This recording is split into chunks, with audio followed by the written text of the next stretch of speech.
The Maqasidic Tafsir. Where should I begin when I'm starting at the end? Pursuing the higher aim, learning the meaning of every page. Where should I begin when I'm starting? Assalamu alaikum. Sunnahfollowers presents a new class, the Maqasidic Tafsir, being taught and brought to you by lailanasheeba. Please stay tuned, streaming on all major platforms, right here on channel Sunnahfollowers. Assalamu alaikum. Get to know your Lord. First part of the Right Belief series by Sheikh Karim Abu Zaid. This dynamic literary work of art's main goal is to revive an understanding the names and attributes of Allah. And understanding the name and attributes of Allah will elevate our faith, strengthen us and keep us steadfast. This wonderful book is now available in an audiobook format and can be found free of charge on YouTube, channel Karim Abu Zaid. Get to know your Lord. You have nothing to lose.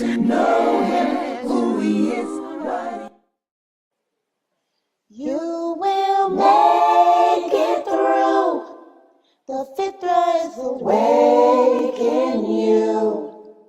With Quran and Sunnah by your side, it's a place where it will thrive. You will make it through. You will make it through. The fitrah is awake in you. With Quran and Sunnah on his side, here's a place where it will thrive. You will make it through. With Quran and Sunnah on his side, here's a place where it will thrive. You will make it through.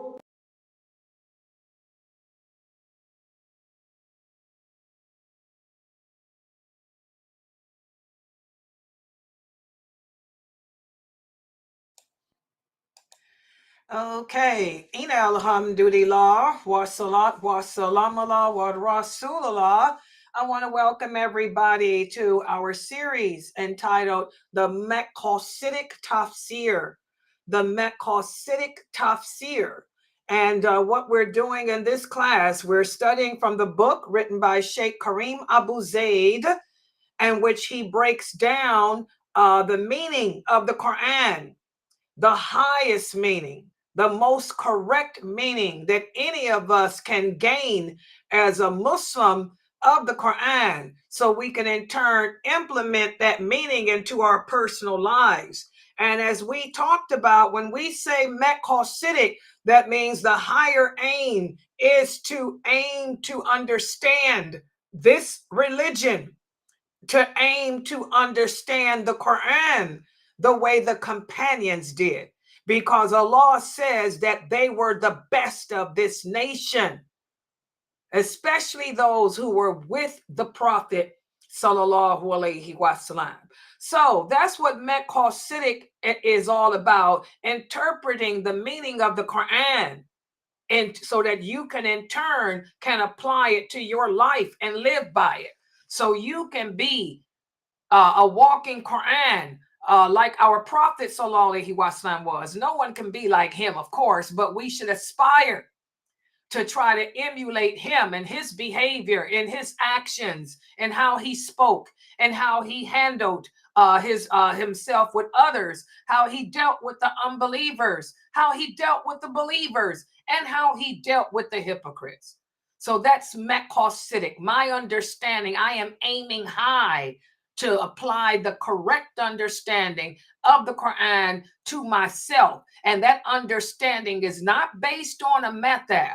That understanding is not based on opinions. That understanding is not based on scholarly views. It's based on how the original companions understood it to be. And they were under the leadership of the Prophet Muhammad sallallahu alaihi wasallam.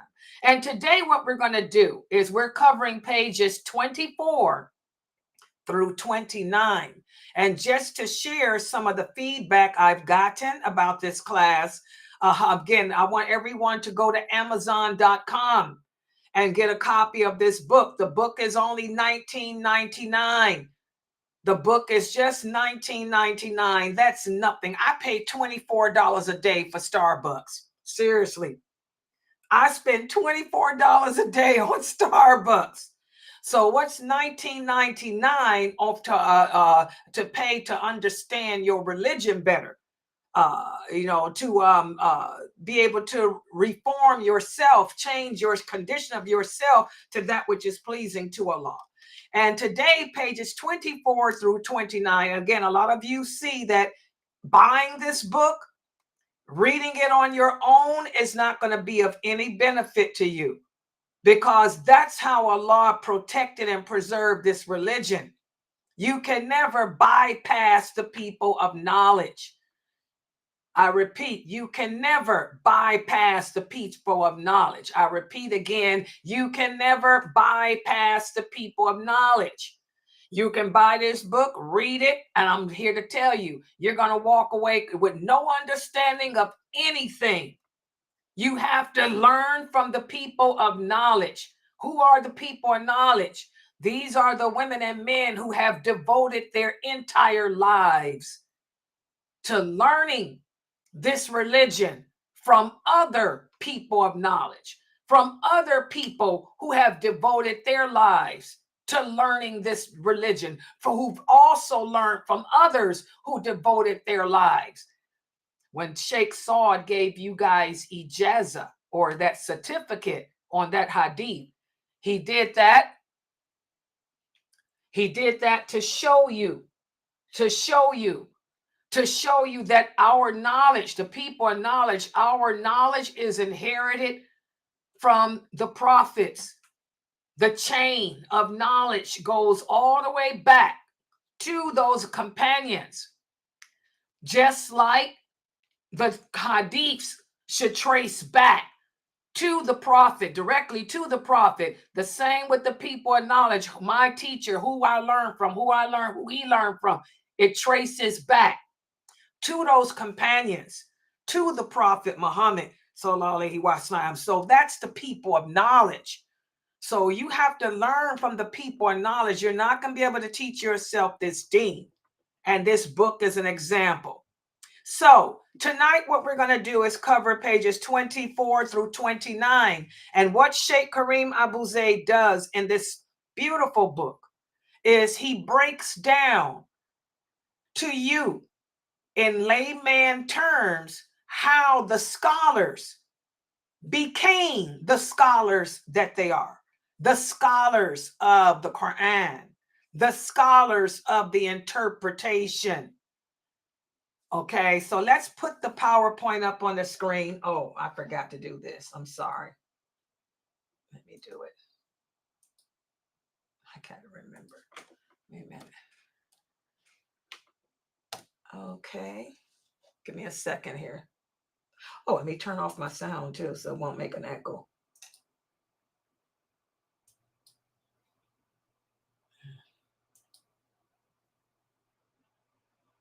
Yes, take out your books, turn to page 24. I want you guys to follow along with me. We're going to be discussing the different types of tafsir, or the different types of interpretation of the meaning of the Quran. Okay, so let's put this up on the screen.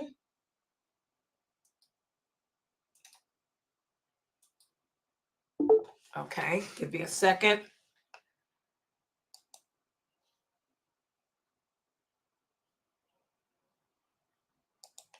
Okay, hold on.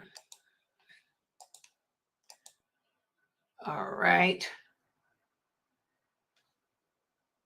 Let me wait for it. Inshallah, do you guys see this yet? Oh, Lord, please don't let It's a little loud. Hold on for a second. Let me.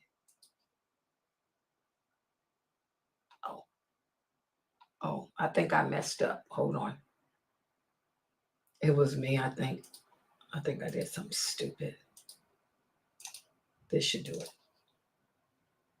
Yeah, now you see it right. That was me. I apologize. Okay, everybody can see my screen now? Yes. Okay, let me set this up too. Okay. All right. That was me for a minute. I got confused. I get confused. And let me make this a little larger right here. Side by side. Okay. So tonight we're going to be covering pages 24 through 29 of the book. And we're going to give examples. Last time we met, we talked about Tafsir Bil Mathur. Quiz right quick. Who can tell me what is Tafsir Bil Mathur? What is that? What does that mean in English? What is that referring to? What is Tafsir Bil Mathur? That's what we talked about the last time we met. What is that? When I tell you that I'm going to teach you about, I'm going to give you a Tafsir Bil Mathur. What am I saying in English? I'm giving you what? An interpretation based on the Quran and Hadith. Is that correct, guys? An interpretation based on Quran and Hadith? Well, the interpretation is explaining from the Hadith, the Prophet Muhammad sallallahu alaihi wasallam, and the statements from the companions.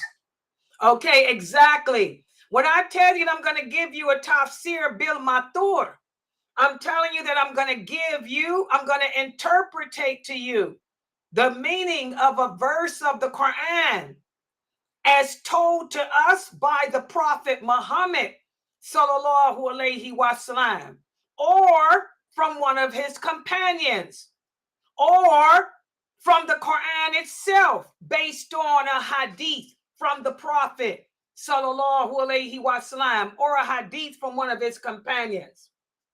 Let's see, Miss Jackson, she wrote, that's the explanation from the Quran, the Prophet, or the companions of the Prophet. Exactly, Miss Jackson. You're doing so good. Miss Jackson's been coming here for a little while now, and mashallah, I'm so proud of her understanding of this religion, mashallah. So if I'm going to give you a Tafsir Bil Mathur, I'm going to give you the interpretation of a verse of the Quran that's based on a hadith. Either a hadith from the Prophet sallallahu alaihi wasallam, or a hadith from one of his companions, or a hadith from the Prophet or his companions, where Allah explains the meaning of this verse through another Quranic verse. And there's different examples of these types of interpretations, or tafsir. Tafsir is an Arabic word that means interpretation. And that's what we're going to cover today. We're going to cover three or four interpretations of the Quran, and I'm going to leave the last two for the next time we meet on Monday. Monday. So let's look at the first. But first of all, I want to talk about interpretations based on Arabic linguistics. And I forgot to talk about this the last time we met. So I wanted to talk about this first. Remember, the Arabic language is another tool that an interpreter uses to explain the Quran. Okay? And since the Quran was revealed in Arabic, you have to have knowledge of the original Arabic language, the Fusha, not the slang. You have to know the grammar of it in order to accurately interpret the Quranic script. That's you have to be like Dr. Asim. Dr. Asim is a PhD in the Quranic script. So you have to, this deals with a specialized form of the Arabic language. And there are several verses of the Quran for which there is no circumstance of the revelation, or there's no reason for their revelation. So I hope you guys understand that. There are some verses of the Quran, there's several of them. Remember, I told you guys the Quran is the words of Allah. Something happened. Something had to happen for Allah to say what he said. Well, guess what? There are several verses that were sent down that nothing happened. They were just words that Allah said that didn't have to do with anything. So, you know, that's when people will look at the Arabic linguistics. That's when the interpreter or the mufassir will look at the Arabic language to help understand the meaning of them. And there are several verses like that, okay? Also, some verses of the Quran, again, they're words that Allah sent down, but they don't have evidence-based explanations from the hadith. In other words, the Prophet sallallahu alaihi wasallam didn't explain the meaning of them, nor did any of the companions. So once again, the scholar of the Quran will have to look to the Arabic linguistics, you know, for the meaning. Okay, so I want y'all to remember that whenever there's no evidence from the hadith of the Prophet or the companions, and there is nothing that happened, no circumstance that happened, you know, as to why Allah sent it down, that's when they turn to the linguistics. And I hope that's understood. Okay. We have to make note of this, though. When it comes to Arabic linguistics, the Quran interpreter should never use the linguistic science exclusive of the hadiths. Does everybody understand that? You can't be a person like a lot of the Christian Arabs. By the way, one of my brothers, my brother Isa, you guys know of him. He taught many of you how to read the Quran.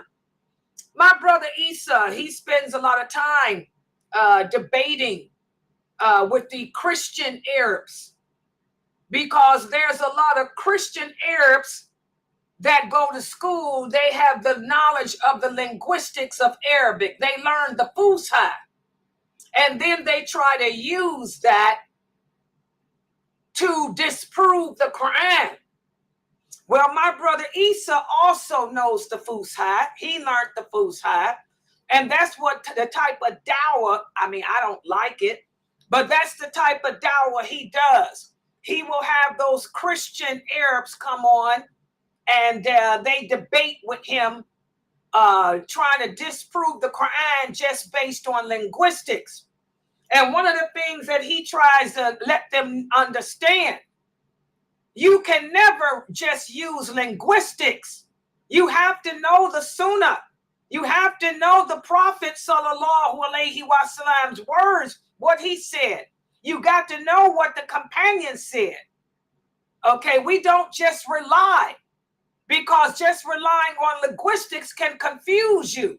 And a big example of that is when Allah speaks about the new moon. For example, Allah says in the interpretation of the meaning, the month of Ramadan is that in which was revealed the Quran as a guidance for the people with clear proofs of guidance and evidence. So whoever cites the new moon, let him fast it. This is an example that you can't just depend on the linguistics.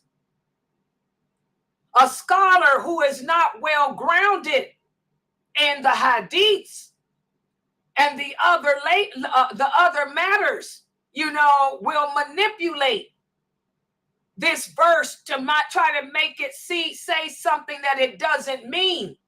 They might take one of the words in this verse and say that that word means something that it doesn't mean. Because remember, when it comes to language, linguistics, one Arabic word can mean 10 different things. why you have to look to see what happened. Who, what, where, when, why. What did the prophet say this was referring to? What did the companions say? Because that's the linguistics of Arabic. One word can mean a bunch of things. Example, kohol. How many of you women have been told that it's haram to wear makeup? There is nothing, I repeat, there is nothing, I repeat, there is nothing in Islam that says it's haram for women to wear makeup. You look at the hadith. How many hadiths use the word kohol? How many hadiths use the word henna? Kohol is makeup. It's eye makeup. Henna is makeup. The prophet's wives wore kohol. The prophet's wives wore henna. The women wore kohol out in the public. The women wore henna. So that's what I'm saying. You can't just depend on linguistics alone. You have to look to the Sunnah. When you look to the Sunnah, you will see that the prophet's wives wore kohol out the house and henna too on their hands and on their faces. Henna served a lot of purposes back in that day. It's a makeup. Okay? So we can't just be like the Christian Arabs and say it's all about the linguistics, because it's not. You have to use those all 5 of the things we talked about. And so now what I want to go into detail about is examples of Tafsir Bil Mathur. Examples of Tafsir Bil Mathur, the type of tafsir that many of the scholars today use to help get a meaning, a good, the highest aim of a meaning of the verses of the Quran. And let's talk about them.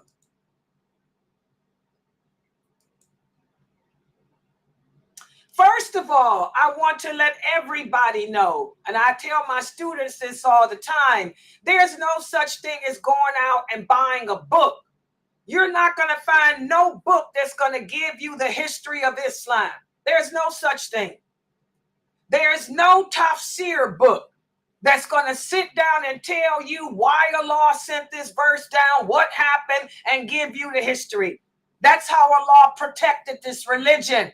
The Prophet Muhammad was clear. He said, you're gonna have to learn from the people of knowledge.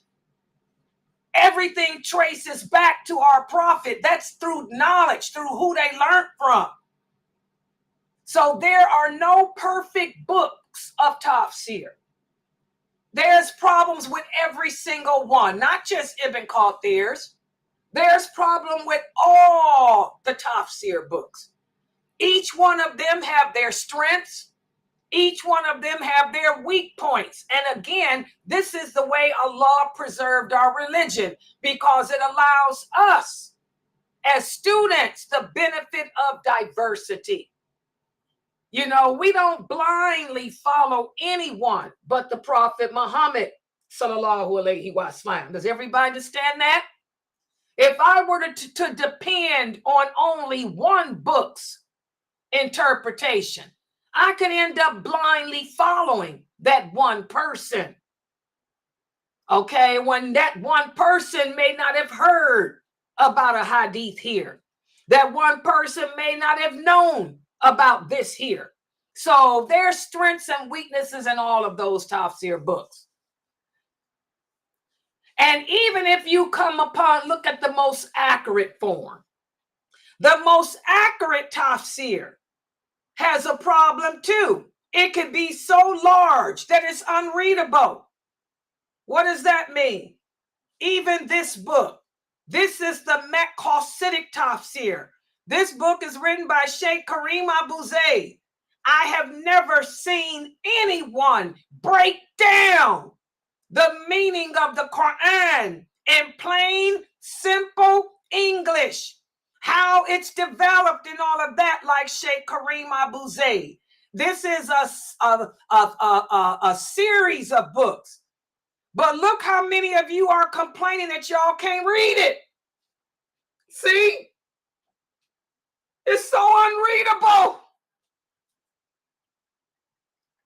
That's the problem. Okay, that's how Allah made this religion.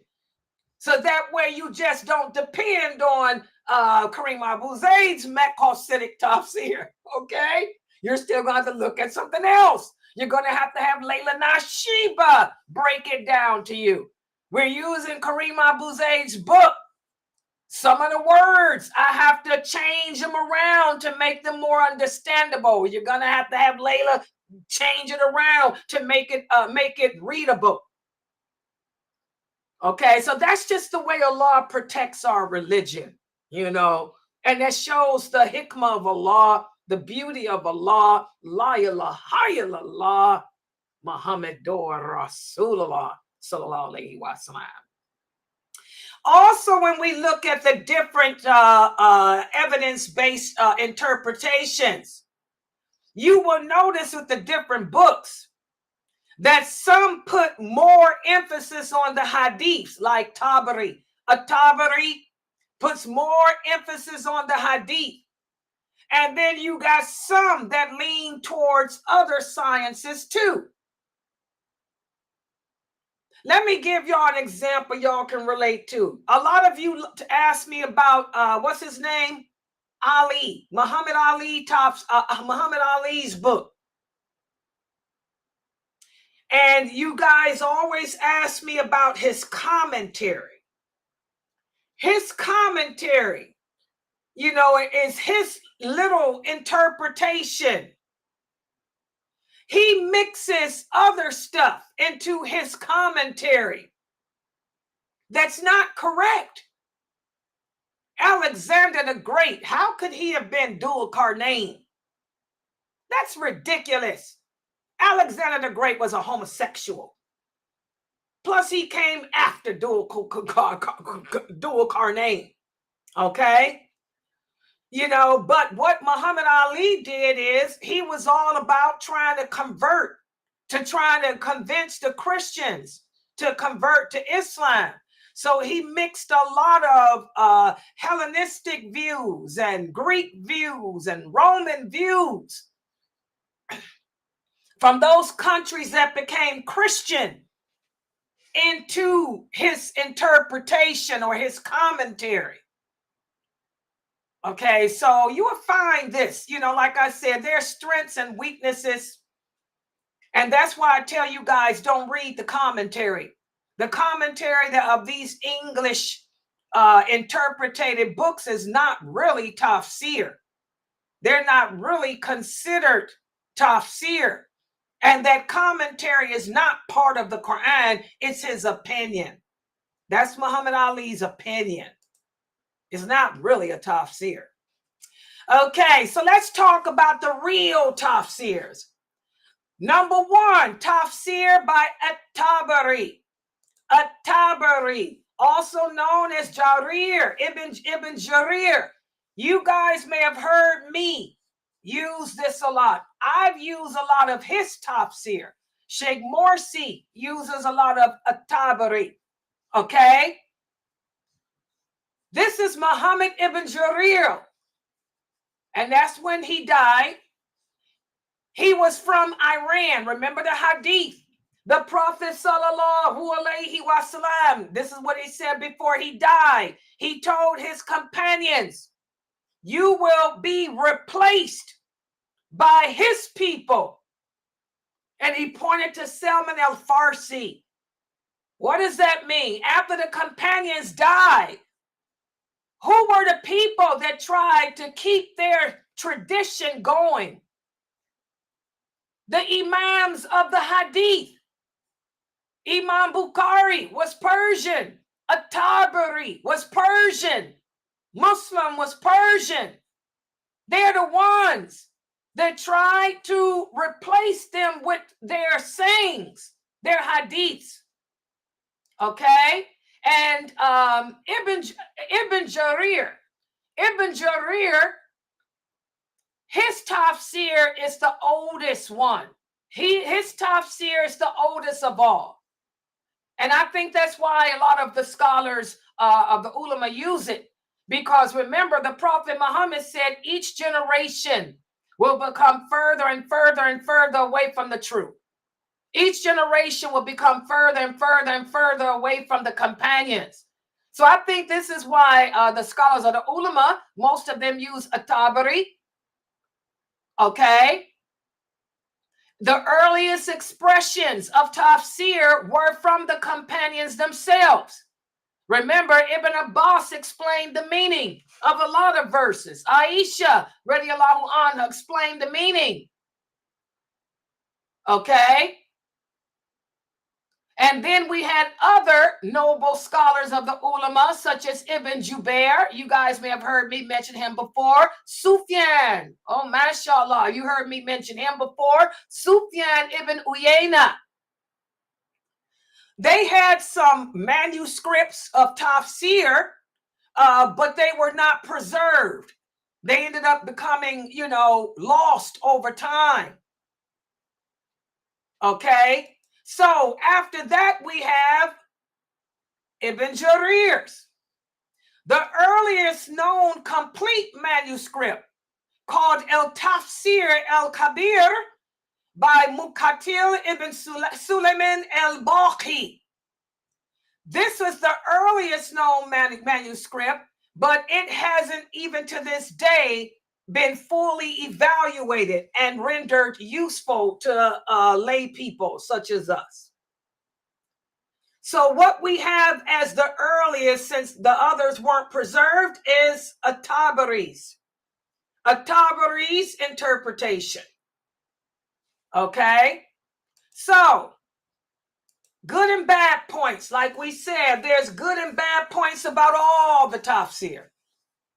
Now, Ibn Jarir, he utilized many branches of knowledge to deduce or to come up with different religious rulings, different religious verdicts, but he included a lot of narrations from the Jews and the Christians in his tafsir. And you're going to find that most of them did this. That's a big problem with Ibn Kathir today. Y'all got his in English. If even when we do the stories of the prophets of Allah, that book is written by Ibn Kathir.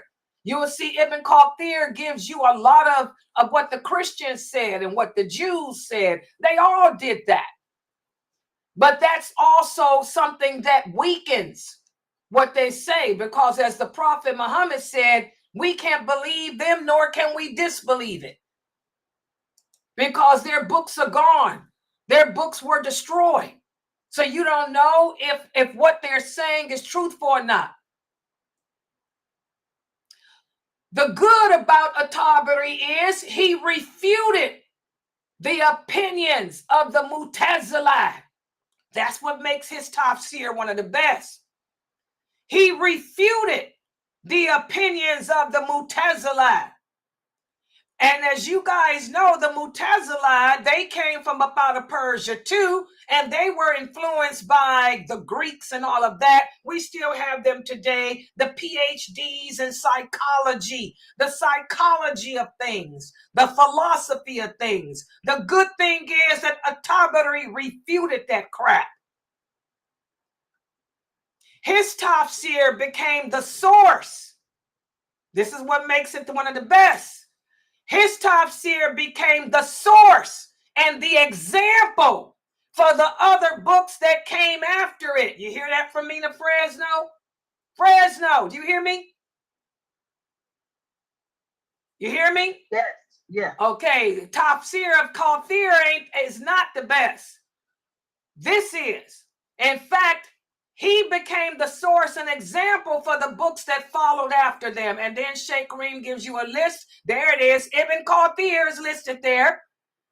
You know, Ibn Kathir used Ibn Jarir as a source. How many of you have read the book, The Prophets of Allah? How many times have Ibn Kathir referred to Ibn Jarir? Ibn Jarir, that's at-Tabari. He used at-Tabari as his source. That's why I would say out of all the books mentioned here, this is the best. This is my opinion.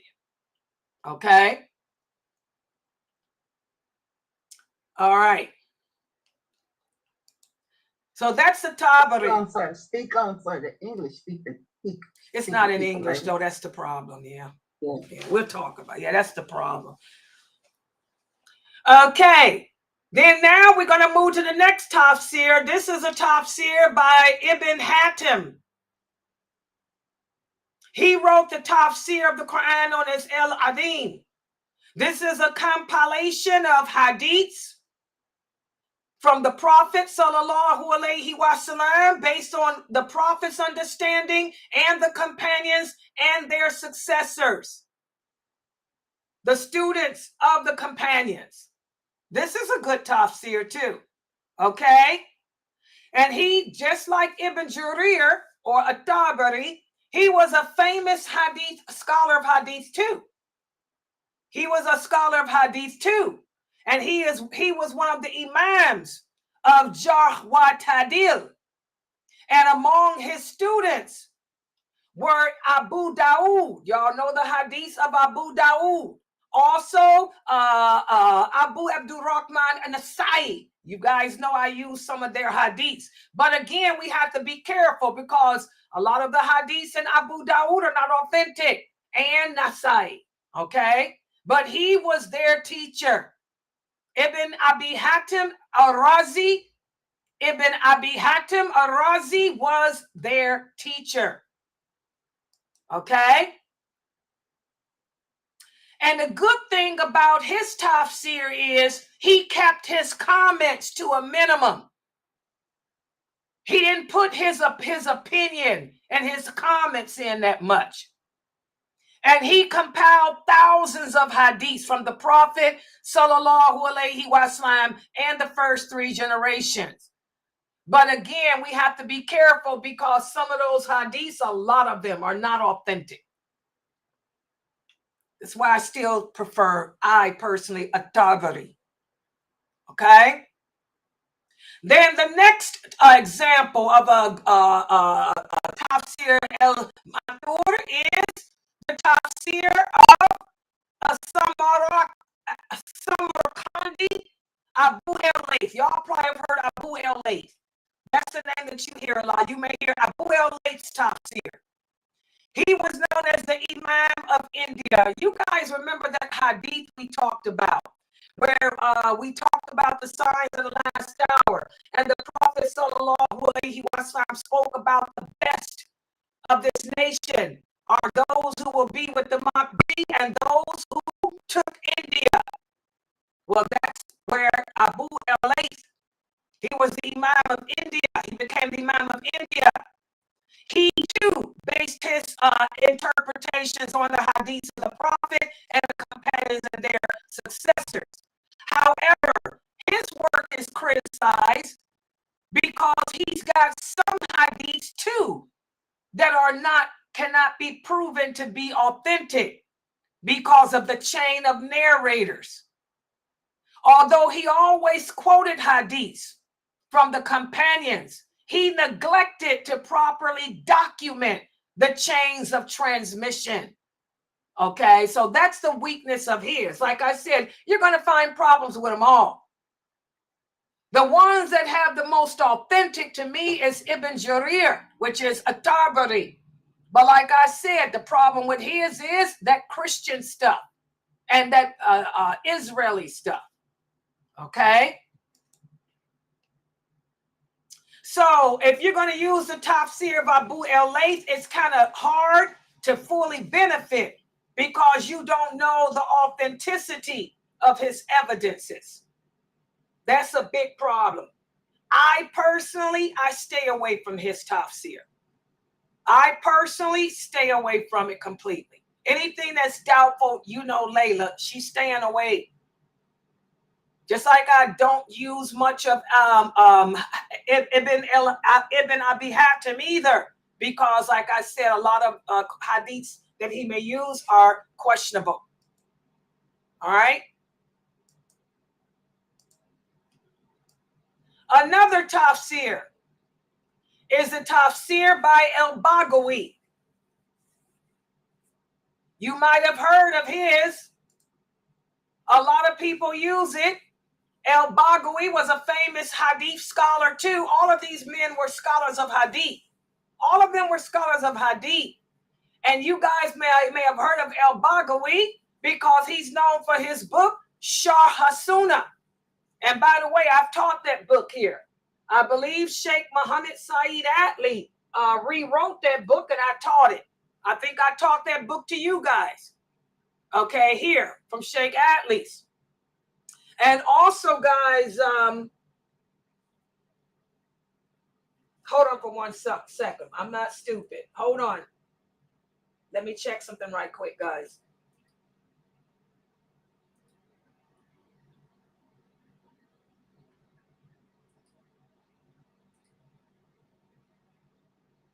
Okay, I got, don't let nobody in here. If you don't see no name or nothing, I ain't got time today. Not for my class today. I'm not going I'm watching. Yeah, y'all see that? Because I don't even see the name. Don't let them in. All right, so I've taught this book, Sharh Sunnah, because Sheikh Atli, I think, rewrote it. I think I taught it here. And also, how many of you remember Sheikh Uthaymeen? MashaAllah, may Allah bless him, forgive him of his sins. Sheikh Uthaymeen, one of the friends of my teacher, Sheikh Morsi. And I love Sheikh Uthaymeen. May Allah bless him. Sheikh Uthaymeen references this tafsir in a lot of his fatwas. You know, when Sheikh Uthaymeen sent a lot of fatwas, he referenced him. I think Sheikh Atli likes Al-Baghawi's tafsir too. Also, Ibn Taymiyyah. Ibn Taymiyyah would reference Baghawi's tafsir. Okay? And the good thing about Al-Baghawi is he avoided the majority of weak and fabricated hadiths. And he mentioned all the chains of narrators to verify their authenticity. And he did not include the heretical concepts, you know, from the heretics. And he also included the linguistic element in his tafsir. And I think this is why Sheikh Atli likes him, because I think he's one of Sheikh Atli's favorites, tafsirs. Because Sheikh Atli's into that too. Okay? The problems with his tafsir are that he too, just like At-Tabari, just like Ibn Jarir, like I told you, they all like to mention those Jewish narrations. He mentions Jewish narrations without critically analyzing them. And of course, you know, we can't use anything that the Jews say. That's the only flaw with his interpretation. But Al-Baghawi, his tafsir is pretty good. A lot of people use it. Like I said, Sheikh Uthaymeen did. Sheikh Atli does. Sheikh Atli rewrote his book, you know. And I think Sheikh Morsi uses him too sometimes. Okay? And Jamali may use him too. Jamali is like Sheikh Morsi. I think Jamali uses At-Tabari mostly. Okay?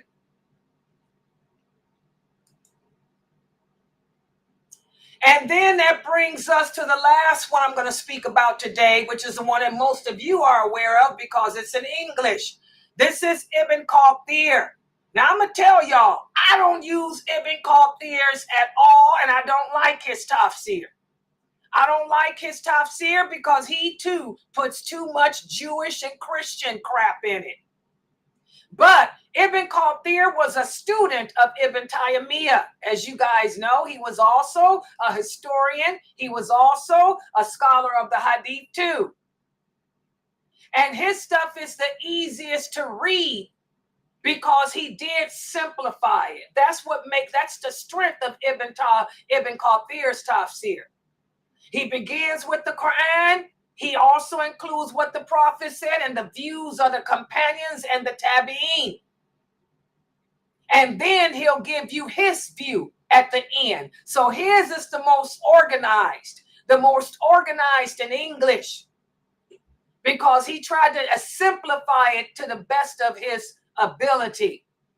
And even though he does mention the Jews and the Christians' narrations, he does warn against them. He'll say, don't take what I say to be true or not. This is what they said, although we don't know if this is true. He will say that. Now, in 1980, a new version of Ibn Kathir's Tafsir was published, and I believe, I think I know the brother that published it in English, and he kept out what the Jews and Christians said. And that's the one that people use today. A lot of the people that don't understand the Arabic language, but they speak English, they use, a lot of the English-speaking people use Ibn Kathir, but they use the 1980 abridged version. But again, Ibn Kathir, he shares the opinion of a Tabari in regards to the narrations of the Hadith. And you guys know me. Why do I care about the third generation when I got the first generation that told me about it? So that's why I don't use Ibn Kathir. I never have used his Tafsir. I don't need Ibn Kathir's Tafsir because I got the Tafsir. I know the Tafsir of Tabari. Okay? Ibn Kathir relies on a Tabari as to whether or not the hadith is authentic. I already know, okay? Because I learned it from a Tabari.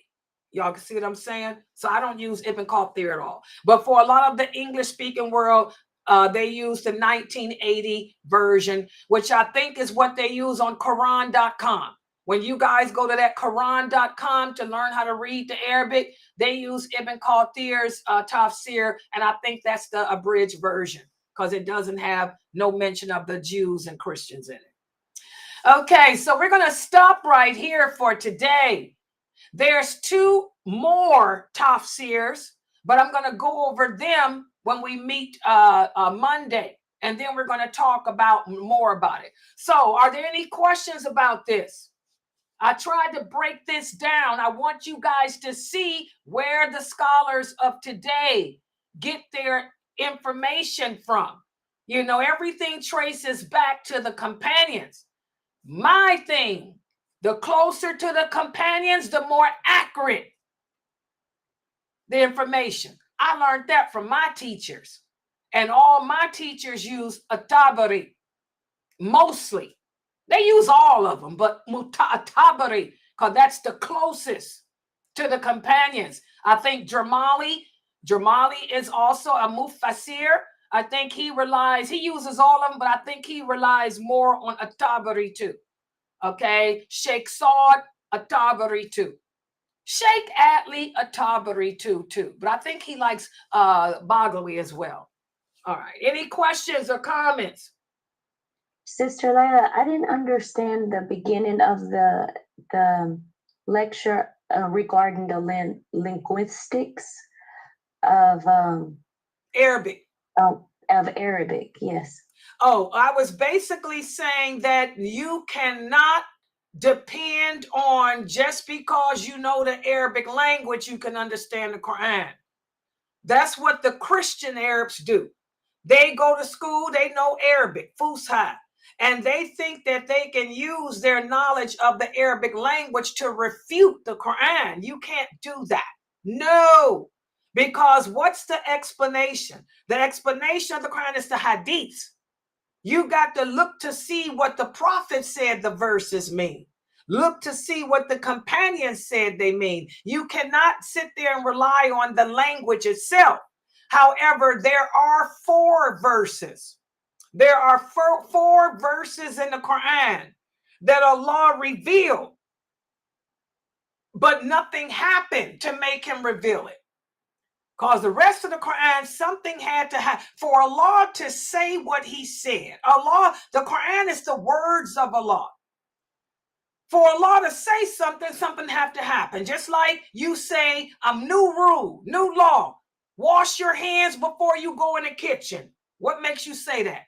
Because one of your kids came in the kitchen, reached in the refrigerator, got something to eat, and left dirt. So you have to know what happened, who, what, where, when, why. But there are 4 verses of the Quran that Allah revealed that nothing happened. He just said them, revealed them. In order to understand what those verses mean, you have to, that's the only time that you can depend on the linguistics. Other than that, and there's only 4 verses like that. Everything else, you got to know them hadiths. You can't sit here and play, because Arabic, one Arabic word can mean 15 different things. The linguistics of Arabic is nothing like English. Like I told you guys, there's 300 ways I can say lion in Arabic. There's 300 different ways, Google it, to say the word lion in Arabic. Just like makeup, kohol. Whenever you read a hadith that speaks about kohol, kohol is makeup. Kohol doesn't just mean antimony. Kohol also means makeup. Just like henna. Henna does not just mean dye. Henna also means makeup. So that's the example. You cannot depend on the Arabic language alone and think, oh, because I speak Arabic, I know the Quran. Like a lot of these Mu'tazila. And as you guys can see, all of these tafsir, all these scholars of hadith, they all refuted the Mu'tazila. Y'all see that? The Mu'tazila have never been accepted by the Sunnah, by the people of the Sunnah. The Mu'tazila think that all you need is to know how to speak Arabic. No, you don't. The Mu'tazilis are the ones that made up that lie, telling you that Arabic is the language of paradise. Who said that? That's no hadith on that. The Mu'tazila made that up. So when y'all go to these Arabic schools and masjids, and some Arabic woman comes to you and says, oh, my sister, astaghfirullah, you don't speak Arabic. Arabic is the language of the Quran. You know she's a Mu'tazila, because they depend on, they think all you got to do is know Arabic and you good to go. Because you speak Arabic, now you understand the Quran. Because you speak Arabic, oh, paradise is right there for you. That's ignorance. That's not Islam. Yeah. So depending on linguistics, no, we don't. You have to know the Arabic language, but you got to know the hadiths. You have to know the history. You have to know what was happening. All of that. Okay. Any other questions?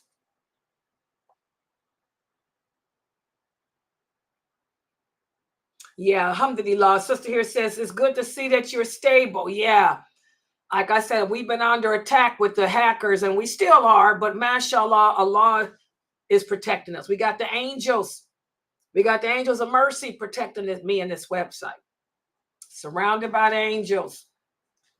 I got the angels all around me. Oh, yeah. House clean. Oh, yeah. I was up all night.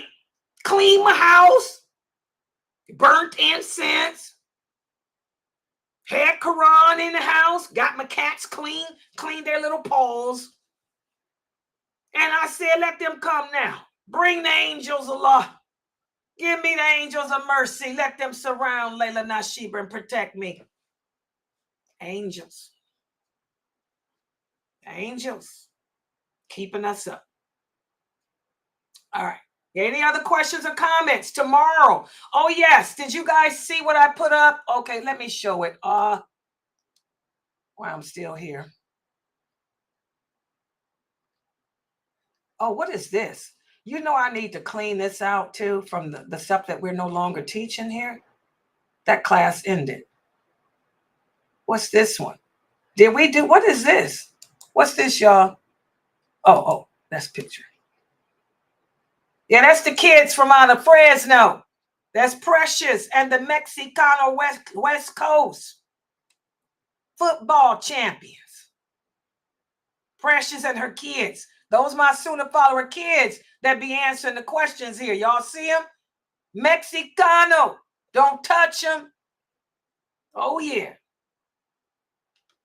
Oh, but I was trying to find the, hold on. Yes, tomorrow. Let me show it to you guys. Let me put it here. I meant to upload it. I'm glad you reminded me, sister. Yes, we have the Ask Sister Layla live show, and this special lecture is tomorrow. Why come I can't find it? What did I name it, y'all? Oh, here it is. It's called Real Talk.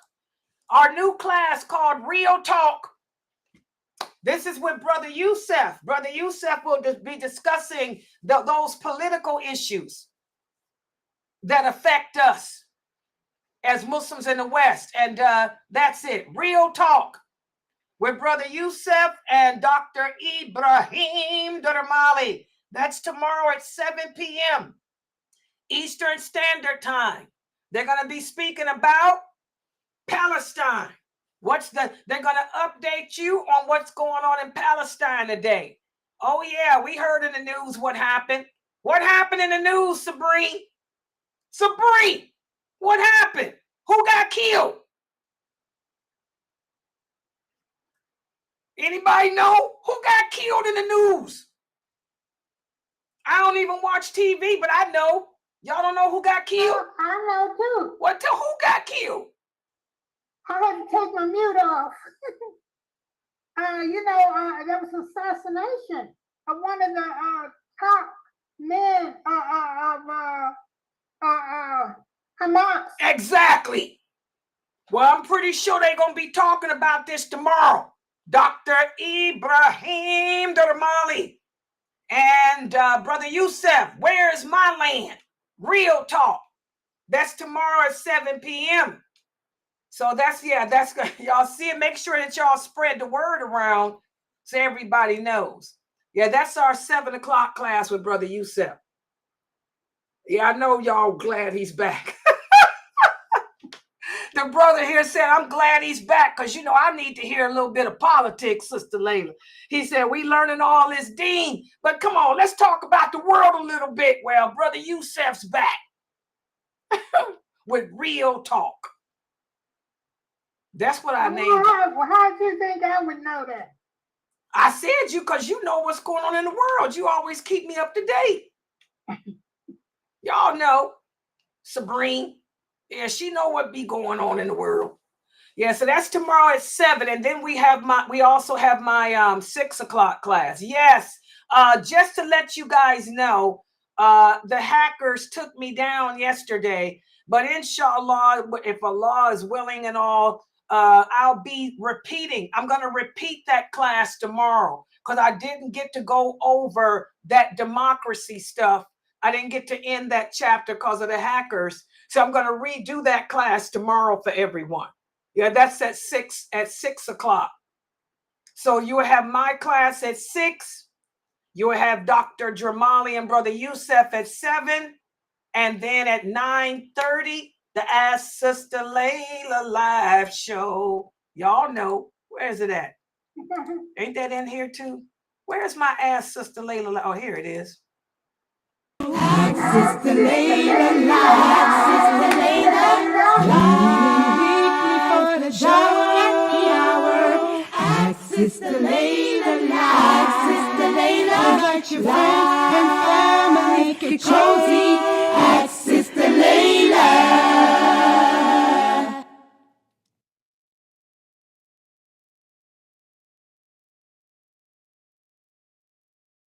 Okay, how do I take that down? I forgot how to take it. I don't know. Okay, how do I get back to me? Seriously. I got to learn how to work that. Okay, but there it is. I'm back. Yeah, so that's tomorrow at 9:30, inshallah. If we don't get hacked out of here. All right, guys. So any other questions or comments? By the way, please support us. We are desperately in need of donations. Y'all know it's the first of the month. SubhanAllah, it's the first of the month. Exactly. And we need the donations to pay our website expenses. Please, guys, please, please, please donate. We need some donations. We got bills that's getting ready to come out. If they ain't came out, I ain't checked the money today. If they ain't came out yet, they getting ready to. So you can support us by using Cash App. You can Cash App Sunnahfollowers. We prefer Zelle. Zelle Layla at Sunnahfollowers.net. That goes directly into our account.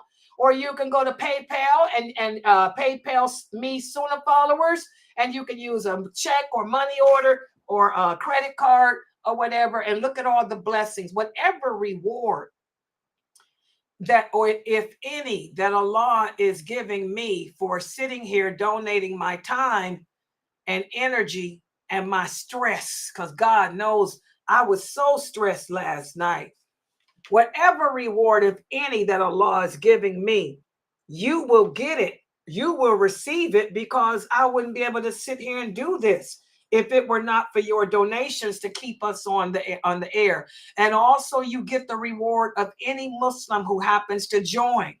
Any Muslim that comes and listens to one of our lectures or videos and benefits from it, you will get that reward. So please support us. And also, before I close out, check out our YouTube page of Sheikh Muhammad Saeed Atlee, the old main. The old main put some good videos out. I made some shorts of Sheikh Atlee giving you tips, little tidbits on how to get closer to Allah, how to read the Quran and benefit from it. Little, 1 minute shorts, 30-second shorts I put out of Sheikh Atlee. I'm going to put some more out tonight, of him, little things we can do to get closer to Allah, little things we can do to earn Allah's love. We need to hear this.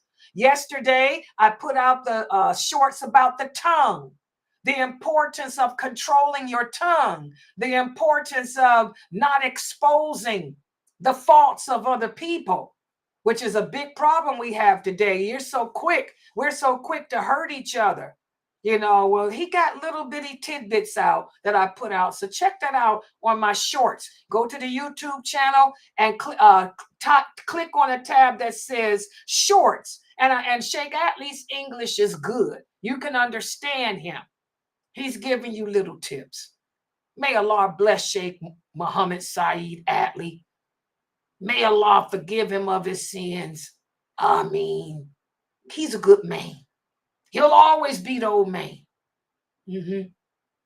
Always he'll be the old man. May Allah bless him. All right, guys, I'm going to log out for tonight. Subhanakallahumma wa bihamdika. Ashhadu an la ilaha illa anta astaghfiruka wa atubu ilaik. Assalamu alaikum wa